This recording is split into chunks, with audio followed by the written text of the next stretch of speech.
حدیث پاک میں یہاں تک آتا ہے کہ بندہ جب اللہ رب العزت کی بارگاہ میں یا رب یا رب یا رب کہتا ہے تو اللہ تعالیٰ ارشاد فرماتا ہے کہ لبیک یا عبدی، اے میرے بندے میری رحمت موجود ہے، میری رحمت ہر لمحہ ہر پل تیری پاس ہے، بس تیری توجہ توبہ کی ضرورت ہے۔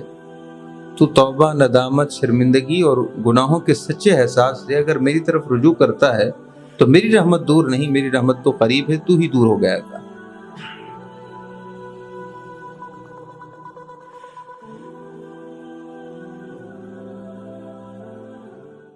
وَإِنَّ مِن صِلَاحِ عَمَلِكَ أَن تَرْفُضَ عُجْبَكَ۔ درود ابراہیمی پڑھ لیجئے۔ اللہم صلی علی محمد وعلی آل محمد کما صلیت علی ابراہیم وعلی آل ابراہیم انک حمید مجید۔ اللہم بارک علی محمد وعلی آل محمد کما بارکت علی ابراہیم وعلی آل ابراہیم انک حمید مجید۔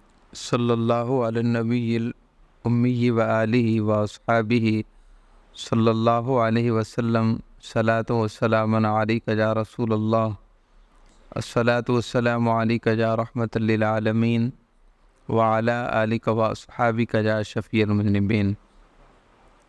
الحمدللہ رمضان شریف قریب ہے، اس کی آمد ہے۔ اللہ تعالیٰ اس بابرکت پرسعادت مہینے کی برکتیں، سعادتیں، خیر، عافیت، صحت، سلامتی کے ساتھ اللہ تعالیٰ ہم سب کو دیکھنا نصیب فرمائے۔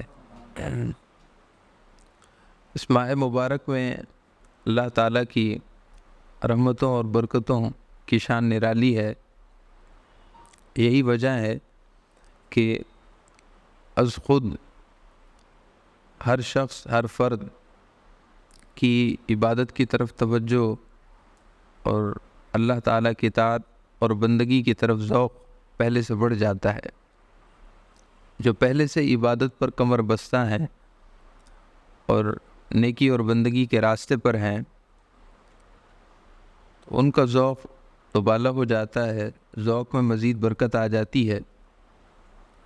اور جو اللہ تعالیٰ کی بندگی اور عبادت سے دور ہیں، اگرچہ ہیں اہل ایمان، اہل اسلام ہیں، لیکن اللہ تعالیٰ کی بندگی سے، اطاعت سے، نماز سے دور ہیں، اس ماہ مبارک کے آتے ہی ان کا ذوق بندگی بھی دوبارہ زندہ ہو جاتا ہے۔ اور اس بات میں کوئی شک و شبہ نہیں ہے کہ یہ سب اللہ کی طرف سے ہے۔ آپ سامنے یہ عبدالسلام شروع ہوتا ہے اور بغیر تیاری کی بنسبت پہلے سے تیاری والا کام اچھے انداز میں ہوتا ہے۔ اب کاروبار اور مارکیٹ اور تجارت سے وابستہ ہیں تقریباً اکثر حضرات، آپ اس بات کی یقیناً شہادت دیں گے کہ تجارت کاروبار میں بھی ایسا ہی ہوتا ہے۔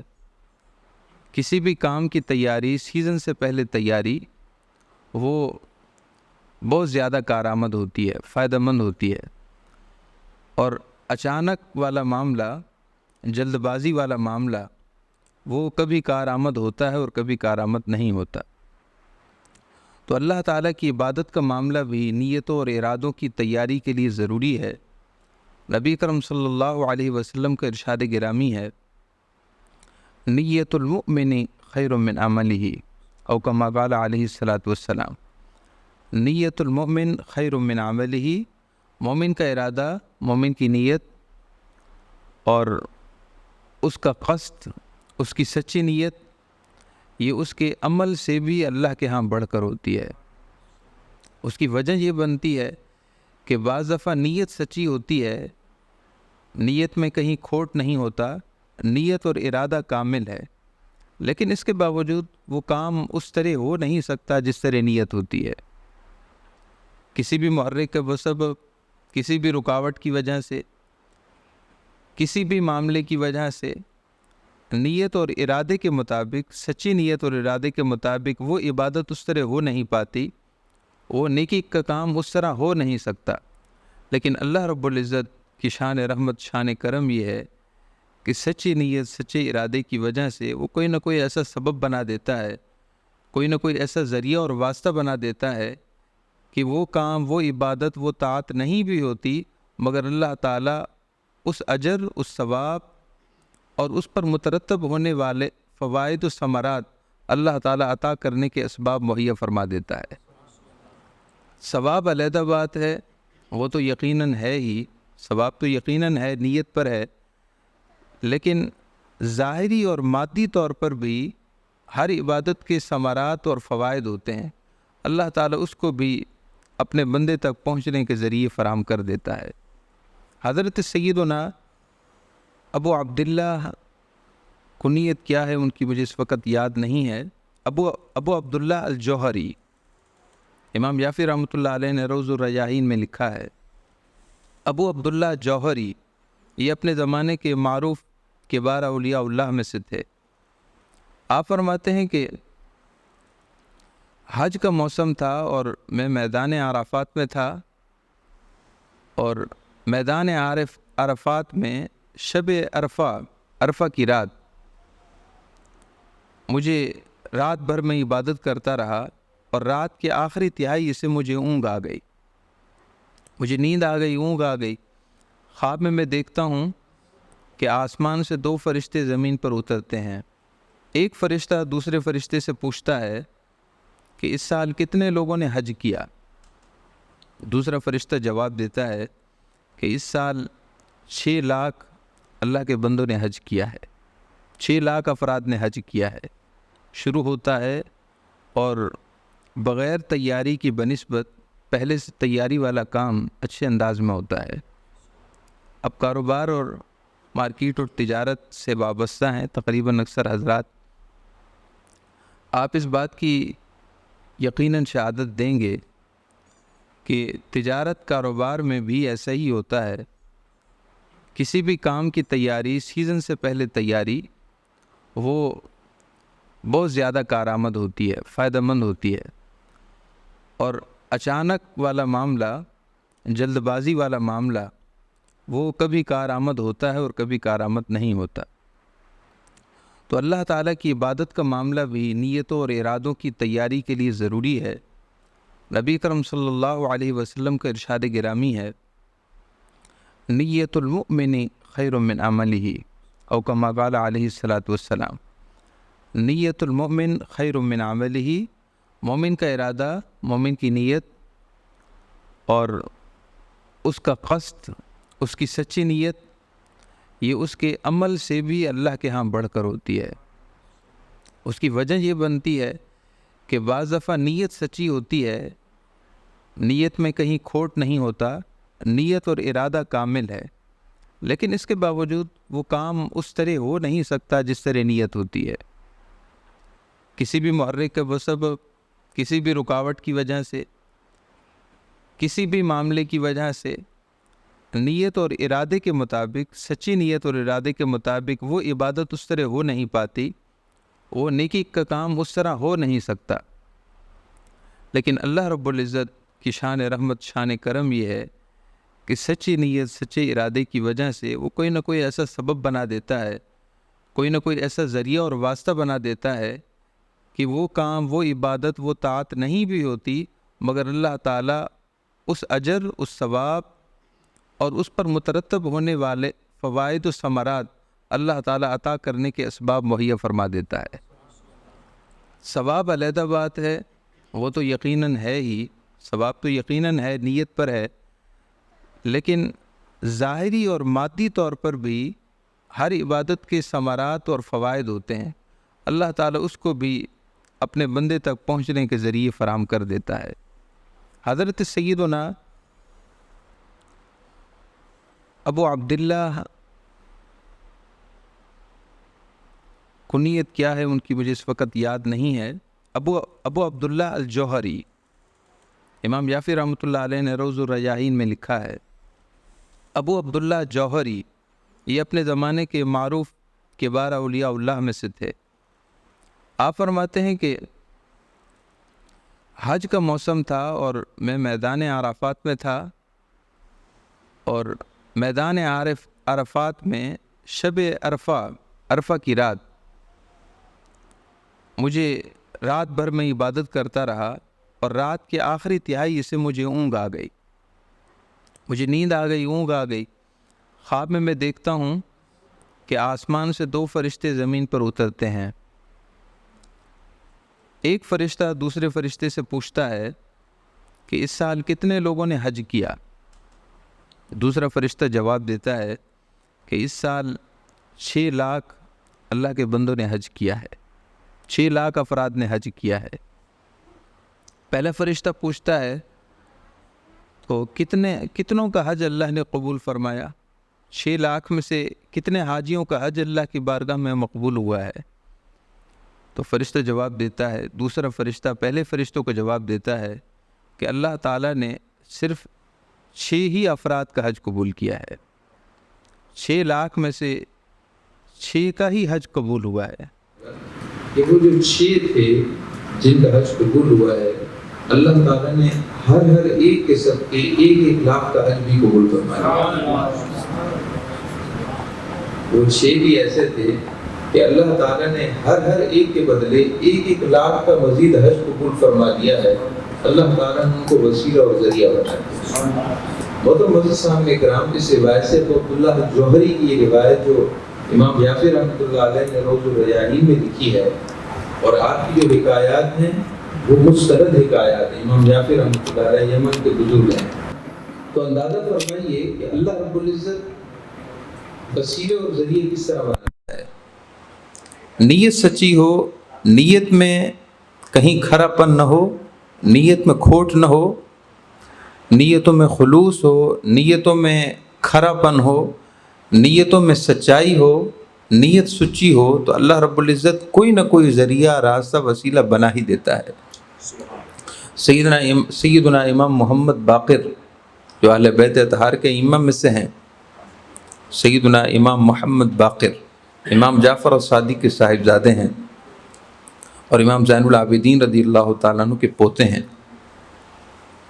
گلستان اہل بیت کے چمکتے ہوئے پھول ہیں۔ حضرت سیدنا امام محمد باقر رحمۃ اللہ تعالیٰ علیہ کی خدمت میں ایک شخص حاضر ہوا اور عرض کی کہ حضور میں بڑا گناہ گار ہوں، کیا میرے گناہوں کی بخشش کی کوئی سبیل، کوئی ذریعہ بن سکتا ہے؟ آپ نے ارشاد فرمایا کہ اللہ تعالیٰ کی رحمت اور اس کا کرم بندے کے ہر وقت قریب ہی رہتا ہے، اس لیے اللہ کے بارے میں کبھی بدگمان نہ ہونا۔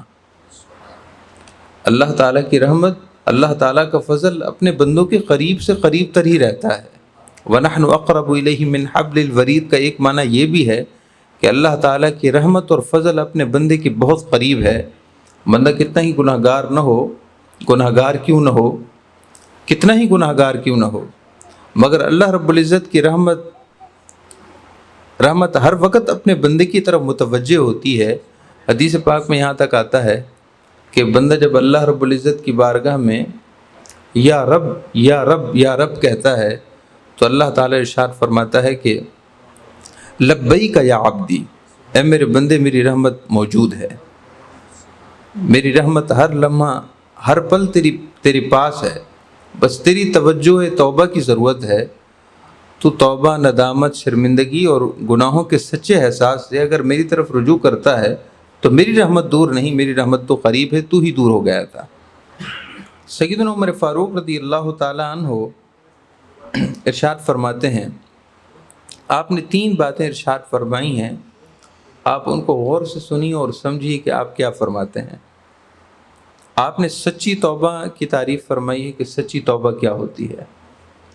دوسری بات آپ نے یہ فرمائی کہ سچا عمل کون سا ہوتا ہے، اور تیسری بات یہ فرمائی ہے کہ سچی بندگی اور سچا شکر کیا ہے۔ توبہ سچی کیا ہوتی ہے اور عمل سچا کون سا ہوتا ہے، خالص عمل، اور اسی طرح بندگی اور شکر سچا کیا ہے۔ حضرت سیدنا عمر فاروق رضی اللہ تعالیٰ عنہ کی بات کو اور آپ کے فرمان کو سننے سے قبل یہ بات سمجھیے، درود پاک پڑھی، اللہم صلی وسلم وبارک علی سیدنا و مولانا محمد النبی الامی الحبیب عالی القدر العظیم الجاہ وعلی آلہ وصحبہ وبارک وسلم اللہم صلی علی محمد وعلی آل محمد وبارک وسلم۔ کہ انسان کی ایک روحانی زندگی بھی ہے، جس طرح ایک ظاہری اور جسمانی زندگی ہے، جسم کی زندگی ہے، ایسے ہی ایک انسان کی روحانی زندگی بھی ہے۔ جب تک جسم میں روح ہے تب تک انسان کی ظاہری زندگی ہے، جسمانی زندگی ہے، اور اگر روح جسم سے نکل جائے تو جسمانی زندگی ختم، جس کو ہم عام طور پر موت کہتے ہیں۔ ایسے ہی ایک روحانی زندگی بھی ہے، روح کے اندر بھی ایک روح ہے۔ جیسے جسم کے اندر روح ہے جس سے ظاہری زندگی کا دار و مدار اور انحصار ہے، ایسے ہی روح کے اندر بھی ایک روح ہے، اور روح کی وہ روح جب تک روح میں رہتی ہے تب تک انسان روحانی زندگی میں جیتا ہے، اور جب روح کی روح مر جاتی ہے، جس کو صوفیاء نے مختلف نام دیے ہیں، اس روح کی روح کو بھی انہوں نے مختلف نام دیے ہیں، اور ان کی اصطلاحات اور تعریف میں اور ان کے علوم و معارف کی گہرائی میں جائیں تو وہ تو پھر بہت گہرائی کی باتیں ہیں۔ ایک موٹی بات، ایک بنیادی بات جو سمجھ میں آ سکے وہ میں آپ کی گوش گزار کر رہا ہوں۔ آپ فرماتے ہیں، اولیاء فرماتے ہیں کہ روح کے اندر بھی ایک روح ہوتی ہے، جب تک وہ روح کے اندر کی روح رہتی ہے، زندہ رہتی ہے، تو انسان روحانی زندگی میں بھی جیتا ہے، اور جب وہ روح کی روح مر جاتی ہے تو پھر روحانی موت واقع ہو جاتی ہے۔ حضرت سیدنا خضر علیہ السلام سے کسی بزرگ نے پوچھا، اور وہ ابدالوں میں سے تھے، اللہ تعالیٰ نے ان کو ابدالوں کو رتبہ دیا تھا۔ اس حکایت کو بھی امام یافی رحمۃ اللہ علیہ نے روض الریاحین میں لکھا ہے۔ حضرت ابو العباس حضرت خضر علیہ السلام، آپ کی کنیت ابو العباس ہے، ابدالوں میں سے اللہ کے نیک بندوں میں سے کسی بندے نے آپ سے عرض کی کہ اے خضر علیہ السلام، یہ ارشاد فرمائی کہ کیا کبھی آپ نے اللہ کا ایسا ولی بھی دیکھا ہے، دوست بھی دیکھا ہے، جس کا رتبہ آپ کے فہم سے بھی بالا تر ہو؟ حضرت خضر علیہ السلام کی بڑی شان ہے۔ صوفیاء کا یہ کہنا ہے کہ ولایت کے جتنے رتبے تقسیم ہوتے ہیں، سیدنا خضر علیہ السلام کو اس تقسیم کا علم ہوتا ہے۔ حضرت خضر علیہ السلام کو اس تقسیم کا علم ہوتا ہے۔ ولایت کا نظام اور ولایت کا نظام ولایت اور عالم ولایت، وہ سارے آپ کی نگاہوں کے سامنے ہوتے ہیں۔ آپ سے کسی نے پوچھا کہ حضور کبھی ایسا بھی اللہ کا کوئی دوست دیکھا ہے کہ جس کا رتبہ، مقام اور درجہ آپ کی بھی فہم سے بالا تر ہو؟ ارشاد فرمائے کہ جی ہاں، دیکھا ہے۔ ایک بار مسجد نبوی شریف میں وقت کے بہت بڑے محدث حضرت شیخ عبد الرزاق جو اپنے وقت کے محدث تھے، ان کا حلقہ درس حدیث معروف تھا۔ دور دور سے لوگ، بڑے بڑے محدثین آپ سے حدیث سننے کے لیے، سماع کرنے کے لیے آپ کے حلقہ درس حدیث میں بیٹھتے تھے۔ حضرت خضر علیہ السلام ارشاد فرماتے ہیں کہ مسجد نبوی شریف میں حضرت شیخ عبد الرزاق رحمۃ اللہ علیہ درس حدیث دے رہے تھے، اور لوگوں کا جمع غفیر تھا، انبوہ کثیر تھا، بڑی تعداد میں علماء اہل علم آپ کی خدمت میں حاضر تھے۔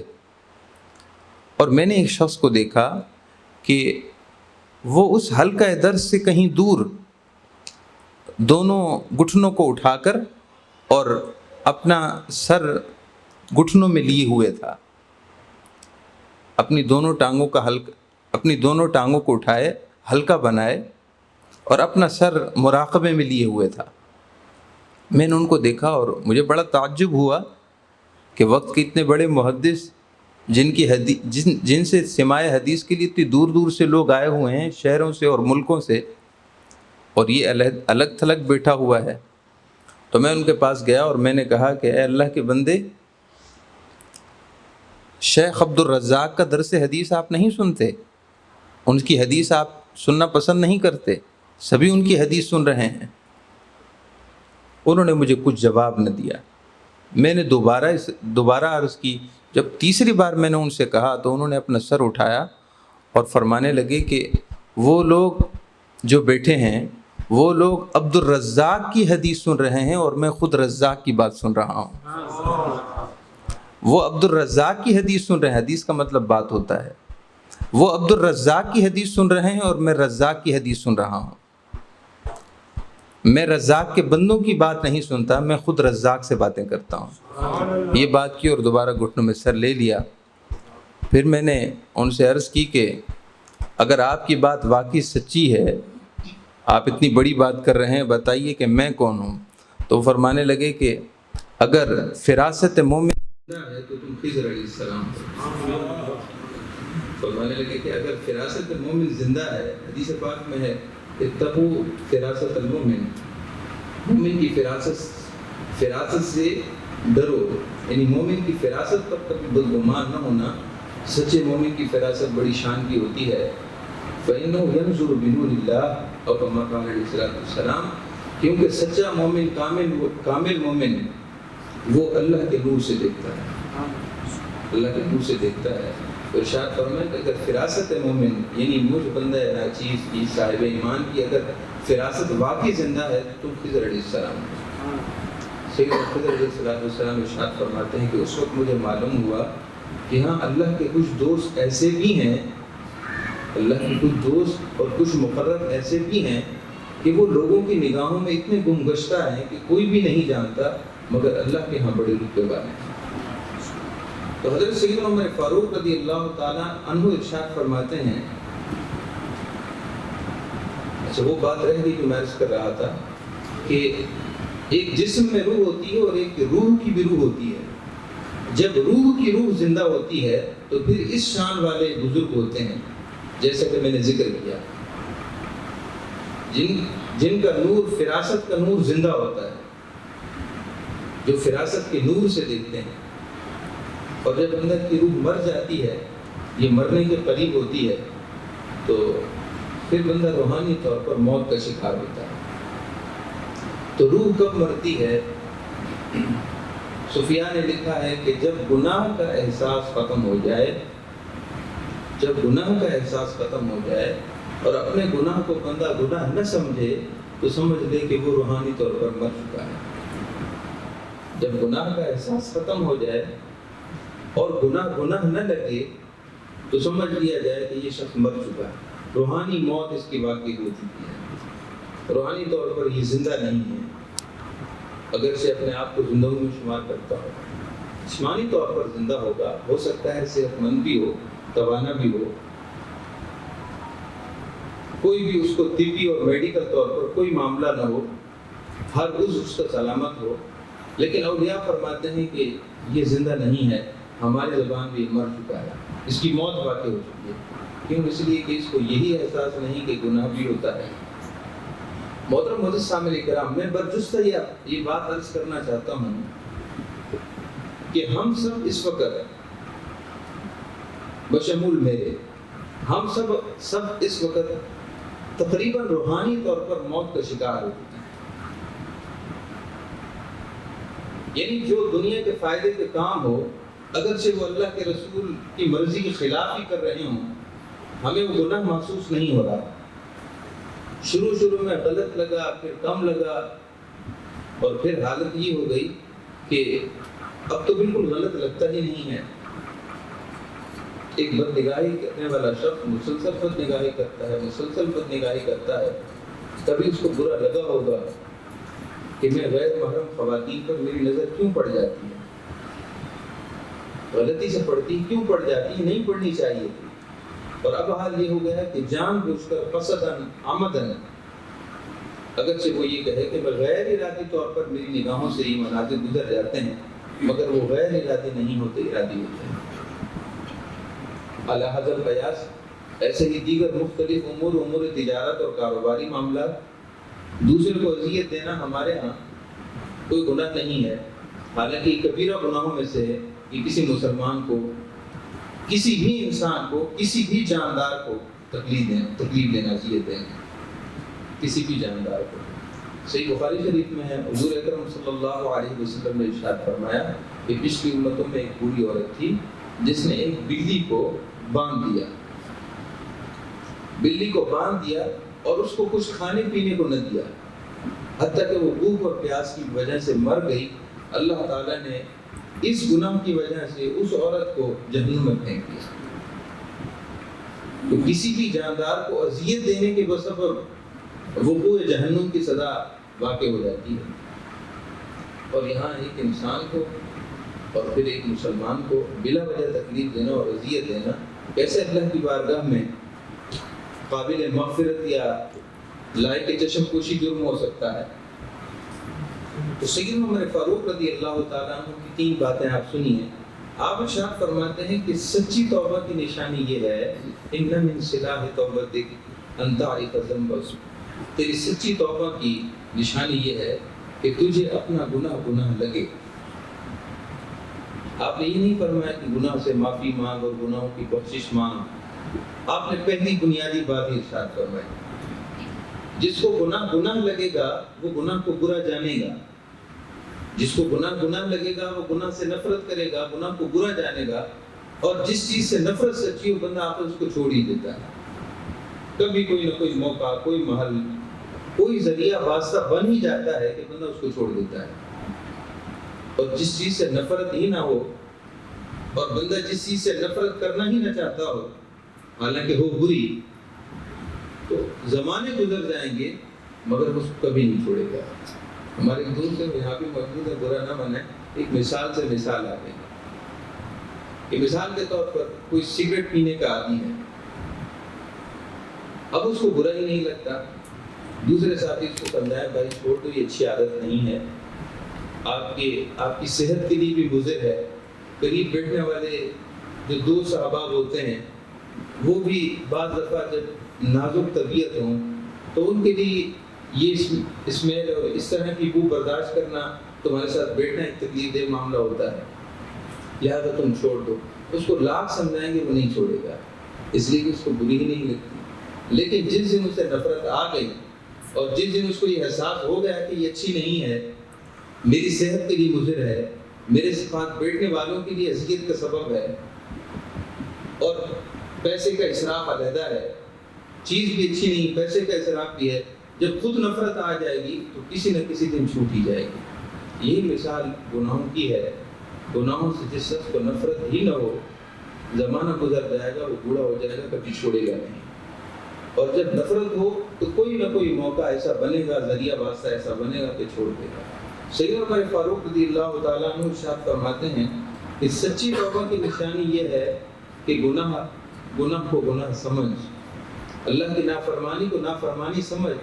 یہ حضرت سیدہ ام المؤمنین عائشہ صدیقہ رضی اللہ تعالیٰ عنہ سے کسی نے پوچھا متی اعلم انی محسن، اے ام المؤمنین سیدہ عائشہ مجھے بتائیے کہ میں نیک کب ہوں گا، مجھے کب پتہ چلے گا کہ میں نیکوکار ہو گیا ہوں؟ ارشاد فرمایا اذا علمت انک مسیء، جب تجھے یہ احساس ہو جائے کہ تو گناہ گار ہے تو سمجھ لینا کہ تم نیک ہو گئے۔ آپ نے فرمایا کہ متی علمت انک مسیء، جب تجھے یہ احساس ہونا شروع ہو جائے کہ تو غلطیاں کرتا ہے، تیرے فلاں گناہ ہیں، تجھے اپنے گناہوں کی طرف توجہ ملنا شروع ہو جائے، اپنے گناہوں کی طرف تیری توجہ ہونا شروع ہو جائے، یہ گناہ ہے، یہ گناہ ہے، یہ گناہ ہے، شب و روز کے تجھے تیرے گناہ سامنے آنے شروع ہو جائیں اور احساس ہونا شروع ہو جائے تو سمجھ لینا کہ تو نیکوکار ہو گیا ہے۔ تو سیدنا عمر فاروق رضی اللہ تعالیٰ عنہ نے اسی بات کو ارشاد فرمایا کہ جب تجھے یہ احساس ہونے لگے، جب تجھے یہ احساس ہونے لگے کہ سب میرے رب کی طرف سے ہے تو سمجھ لینا کہ عمل سچا ہو، عمل سچا ہے، عمل کھرا ہے۔ حضرت سیدنا امام شافعی رحمۃ اللہ تعالیٰ بہت بڑے مفسر ہیں اور فقیہ بھی ہیں، اپنے وقت کے مجتہدین میں ان کا شمار ہوتا ہے۔ امام شافعی رحمۃ اللہ تعالیٰ ارشاد فرماتے ہیں کہ پچھلی امتوں میں سے ایک نیکوکار شخص جب چلتا تھا تو بادل اس کے سر پر سایہ کیے رہتا تھا۔ کان رجل اذا مشى اذلته سحابۃ، پچھلے زمانوں میں ایک نیک شخص کی بات ہے کہ اس کی نیکی کی وجہ سے شان یہ تھی کہ جب وہ چلتا تھا اس کی کرامت تھی، ان کی کرامت تھی کہ ان کے سر پر بادل سایہ کیے رہتا تھا۔ فقال رجل لأمشين في ظله، ایک گناہ گار شخص نے اپنے دل میں سوچا میں بڑا بدکار ہوں، یہ تو بڑا نیک اور صالح ہے، تو میں بھی اس کے ساتھ اس بادل کے سائے میں چلتا ہوں جو اس کی عزت و کرامت کے نتیجے میں ہے، ہو سکتا ہے کہ اللہ تعالیٰ اس نیک شخص کی برکتوں سے مجھے بھی مالا مال فرما دے۔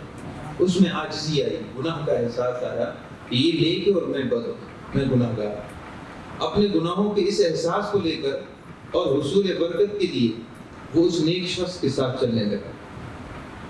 فَأَعْجَبَ الرَّجُلُ بِنَفْسِهِ، نیکوکار شخص پر شیطان نے حملہ کیا اور وہ کہنے لگا کہ یہ بدنام زمانہ شخص، فاسق شخص میرے ساتھ چل رہا ہے، لوگ دیکھیں گے تو میرے بارے میں کیا خیال کریں گے؟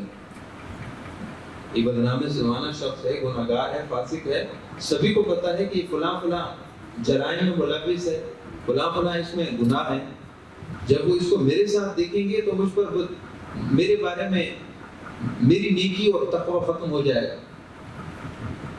اس کے دل میں اپنی عبادت پر تکبر پیدا ہو گیا، اپنی نیکی اور صالحیت کی وجہ سے اس میں کبر اور اعجاب، خود پسندی پیدا ہو گئی۔ وَأَعْجَبَ الرَّجُلُ بِنَفْسِهِ، وہ شخص خود پسندی میں مبتلا ہو گیا۔ مثل هذا يمشي في ظلي، اس جیسا بدنام زمانہ شخص میرے ساتھ سائے میں چلے اللہ کی رحمت کے سائے میں۔ فلما افترقا، جب وہ دونوں جدا ہوئے، ذهب الظل مع ذلك الرجل، اللہ تعالی نے وہ کرامت والا بادل، وہ رحمت والا بادل اس گناہگار شخص کے ساتھ پیدا۔ جب وہ دونوں جدا ہوئے، اس حال میں جدا ہوئے کہ وہ جو نیکوکار شخص تھا اس کے سر کے اوپر سے بادل ہٹ گیا، اور وہ جو گناہگار تھا اللہ تعالیٰ کو اس کی توبہ، اس کی عاجزی اور گناہوں کا احساس اتنا پسند آیا کہ اللہ تعالیٰ نے رحمت کا بادل اس کے ساتھ کر دیا۔ سیدنا موسیٰ علیہ السلام کے زمانے رسالت کے حوالے سے بھی اسی طرح کی کچھ روایت ہے۔ اس میں اضافہ یہ ہے کہ جب وہ دونوں شخص جدا ہوئے تو اللہ تعالیٰ نے اس بادل کے سائے کو اٹھا لیا اور ارشاد فرمایا، اللہ تعالیٰ کے پیارے نبی جو اس وقت موجود تھے ان کی طرف وحی فرمائی کہ ان دونوں سے کہیے کہ اپنے عمل دوبارہ سے شروع کریں۔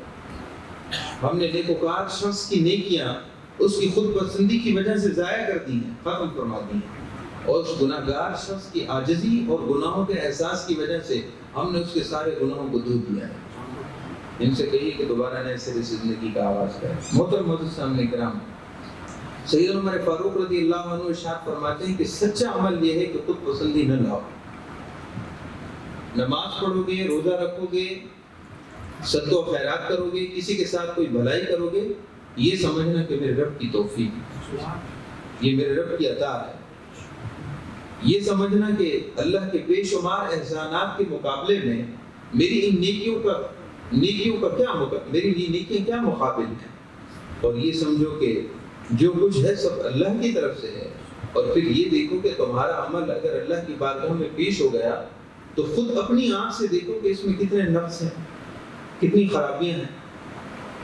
ایک حضور رحمۃ اللہ تعالیٰ علیہ وہ نساج تھے، نساج کپڑا بننے کا فن ان کو آتا تھا، نام اس وقت میرے ذہن میں یاد نہیں، بہت مشہور بزرگ ہے۔ نساج کے کپڑا بننے کا ان کو فن تھا، کپڑا بنتے تھے، انہوں نے بڑا خوبصورت کپڑا بنا، اور جب وہ بن کر تیار کر دیا تھا تو ان کو بہت اچھا لگا۔ اپنے فن نساجت کی بنیاد پر انہوں نے دیکھا کہ یہ بہت بہتر انداز میں بنا گیا ہے، بہت اچھا کپڑا ہے۔ جب مارکیٹ میں فروخت کرنے کے لیے گئے اور ایک دکاندار کو دکھایا، تاجر کو دکھایا کہ اس کی قیمت لگاؤ، یہ کتنے کا ہے، اس نے بہت کم قیمت لگائی۔ وہ بزرگ حیران ہو گئے، فرمانے لگے کہ میں نے تو اس کو بڑی مہارت سے بنا ہے، اس کی اتنی کم قیمت لگا رہے ہو۔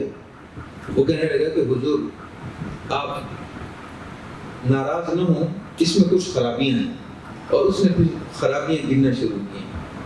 اس تاجر نے اس میں خرابیاں گننا شروع کی اور بہت سی خرابیاں بیان کرتی جو باقی سچی تھی، باقی اس میں خرابیاں تھیں۔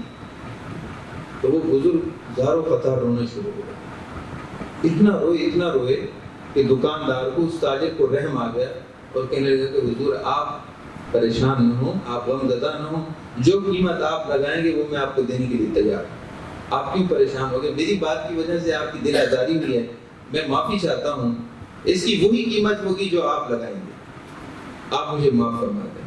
وہ بزرگ فرمانے لگی کہ قیمت کی کم لگانے پر نہیں رو رہا، میں تو اس بات پر رو رہا ہوں کہ اپنی زندگی میں ہم کتنے اچھے عمل کرتے ہیں، نماز پڑھ کر ہم کتنے مطمئن ہوتے ہیں کہ ہاں آج میں نے 5 وقت کی نماز پڑھی ہے۔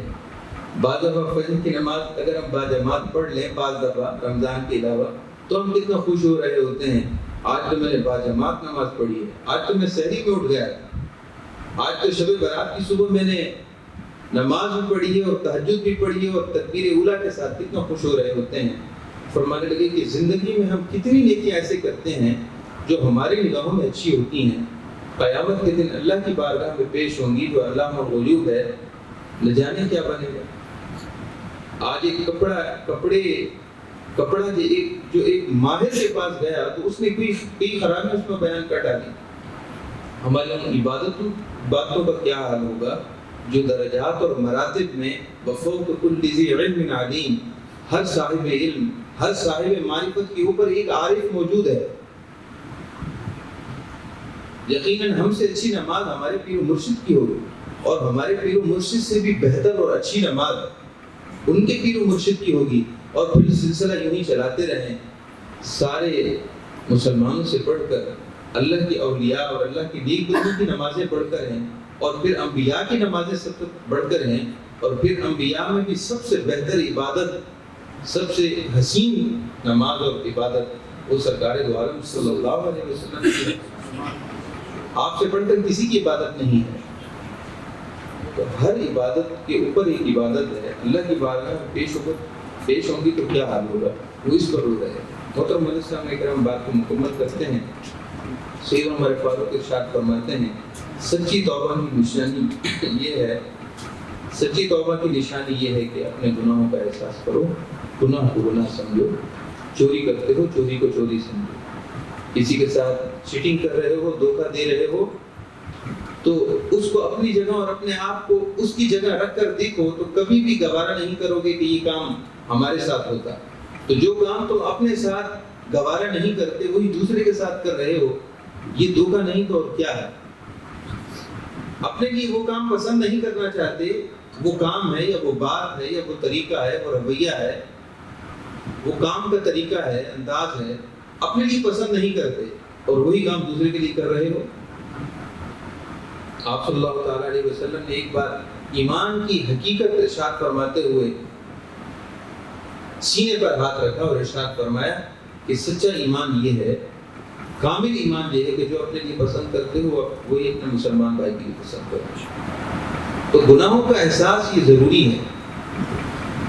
اگر ہم یہ نہیں چاہتے کہ ہماری مستورات، ہماری خواتین پر کوئی نگاہ اٹھائے، یقیناً پسند نہیں کرتے۔ حمیت ہر شخص میں فطری ہے، خدا کرے کہ یہ حمیت نہ مرے، حیا مر جاتا ہے، اللہ کرے کہ یہ حمیت نہ مرے۔ حمیت کا مطلب ہوتا ہے غیرت، یہ حمیت زندہ ہے۔ جن لوگوں میں جس معاشرے میں حمیت مر جاتی ہے پھر وہ جانور کہلانے کے لیے حقدار نہیں ہوتے۔ تو اپنی خواتین اور مستورات کو ہمیشہ پردے کا حکم دیں اور پردے میں رکھیں۔ تقریبات میں جائیں تو کتنے ہی قریبی رشتہ دار کی تقریب کیوں نہ ہو، اپنی مستورات کو ہمیشہ پردوں میں رکھیں، پردے میں رکھیں، یہ حمیت ہے۔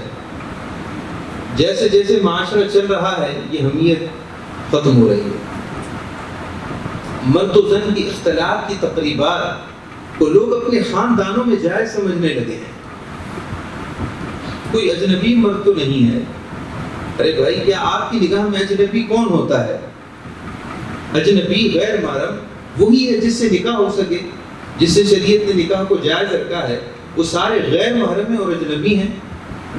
آپ کہیں نہیں ہم نے کاروبار مارکیٹ کے کسی شخص کو نہیں بلایا، سارے رشتہ دار ہی ہیں، کوئی حرج نہیں ہے۔ تو آپ کے فلسفے اور آپ کی تھیوری میں حرج نہیں ہوگا، مگر شریعت تو بتا رہی ہے کہ یہ حرج ہے۔ تو میں عرض کر رہا ہوں کہ اب حمیت ختم ہوتی جا رہی ہے۔ حمیت یہ ہے کہ اپنی مستورات کو اور خواتین کو ہمیشہ پردے میں رکھیے، تقریبات میں لے جائیں تو ان کو پردے میں رکھیں۔ عورت کی شان، عورت کی عزت اور عورت کی بلندی، اللہ کے ہاں اس کا بلند رتبہ ہونا اس کی عفت معاب ہونے میں ہے اور اس کے مستور اور ستر ہونے میں ہے۔ نبی اکرم صلی اللہ تعالی علیہ وسلم نے ارشاد فرمایا کہ العورت ستر، اور کما قال علیہ السلام کہ عورت تو ہے ہی چھپانے کی چیز، یعنی اللہ تعالیٰ نے اس کی شان یہی رکھی ہے کہ جتنی مستور رہے گی اتنی اللہ کے ہاں شان بڑھے گی۔ سیدہ کائنات سیدہ فاطمہ الزہرا رضی اللہ تعالیٰ عنہ کی شان پر قربان جائیے کہ جب آپ کے وصال کا وقت قریب آیا تو آپ نے جنازے کے لے جانے میں، میت کے لے جانے میں جو طریقہ کار استعمال ہوتا ہے، آپ نے معروف اس وقت کے معروف طریقہ کار کے مقابلے میں وہ طریقہ پسند کیا جس میں ستر زیادہ تھا۔ آپ نے فرمایا کہ مجھے یہ پسند نہیں ہے کہ جس طرح خواتین کی میتوں کو بھی مردوں کی میتوں کی طرح چارپائی پر لٹا کر کپڑا یوں ہی ڈال دیا جاتا ہے، جسم کے نشیب و فراز ظاہر ہوتے ہیں، مجھے یہ پسند نہیں۔ تو عرض کی گئی کہ حبشہ میں ہم نے یہ طریقہ دیکھا ہے کہ وہ جب میتوں کو چارپائی پر لٹاتے ہیں تو کھجور کی شاخوں کو کمان کی طرح ٹیڑھا کر کے اس پر اس طرح گولائی میں ان کو لگا دیتے ہیں اور پھر کپڑا اوپر ڈالتے ہیں تو میت کے نشیب و فراز ظاہر نہیں ہوتے۔ آپ کو وہ طریقہ بہت پسند ہے۔ ارشاد فرمایا جب میرا وصال ہو جائے تو میرے جسد اطہر کو بھی اسی طرح قبرستان لے جانا اور رات کے وقت لے جانا۔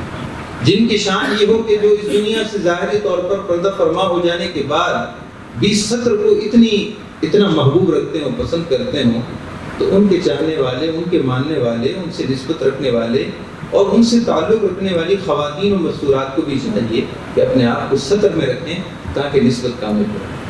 تو ارشاد فرمایا کہ سچی توبہ یہ ہے کہ گناہ کو پہچانو، سچا عمل یہ ہے کہ خود پسندی سے باہر نکل آؤ، اور سچا شکر یہ ہے، سچی عبادت یہ ہے کہ اپنی کوتاہیوں کو سمجھو اور اللہ کی نعمتوں کی طرف دیکھو۔ اللہ کی نعمتوں کی طرف نگاہ کرو اور اپنی کوتاہیاں دیکھو تو اللہ کی بندگی کا ذوق نصیب ہوگا۔ اللہ تعالیٰ سے دعا ہے اللہ تعالیٰ ہم سب کو عمل کی توفیق عطا فرمائے۔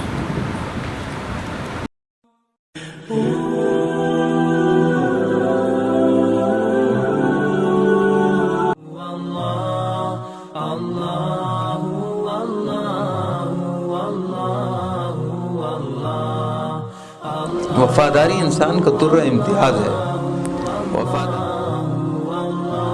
یہاں ممکنہ تکالیف کے لیے اتنے لائے عمل تیار ہوتے ہیں، اتنی کوشش کرتے ہیں۔ یہ ہم درس کا خلاصہ آپ لب لباب لے لیں کہ یہ 7 باتیں کہ آپ صلی اللہ علیہ وسلم سے اگر آہستہ سے کوئی بات کرنی، سیدہ فاطمہ عرض کرتی ہیں یا اللہ میرا جی نہیں بھرا،